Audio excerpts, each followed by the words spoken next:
Alors, petite réflexion sur la résonance. Donc, j'ai mes 400 LED. Je suis l'ampèremètre, il est négatif.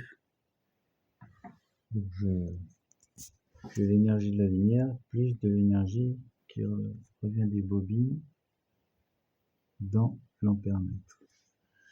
Donc, en fait, à partir d'ici, j'envoie des ondes carrées, rectangulaires. Donc, assez sèches. Donc, ça monte sèchement et ça descend sèchement. Après, il y a un temps de pause et ça continue. C'est des ondes carrées qui sont envoyées dans un des 30 fils de la bobine. Et puis, ensuite, quand ça ressemble à ça, donc l'onde positive est envoyée et là, l'amplification, c'est la résonance. Puis l'onde, quand elle s'arrête, ça s'écroule, ça s'inverse et ça refait une résonance dans la zone négative.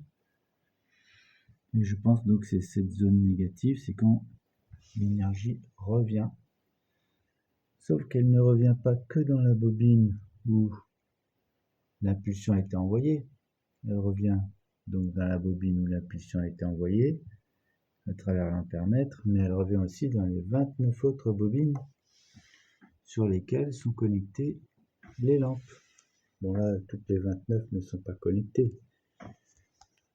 Et voilà, donc en envoyant un signal dans une bobine, on récupère, dans ce cas de 30 bobines, et bien 29 signaux qu'on peut utiliser pour allumer des lampes ou charger des batteries. Et le 30e signal, avec ce réglage, eh bien, il envoie aussi de l'énergie en retour à la source de puissance. Donc si c'est une batterie, eh ben, je pense que donc la batterie resterait chargée puisqu'elle recevrait de l'électricité après chaque impulsion. Voilà, intéressant.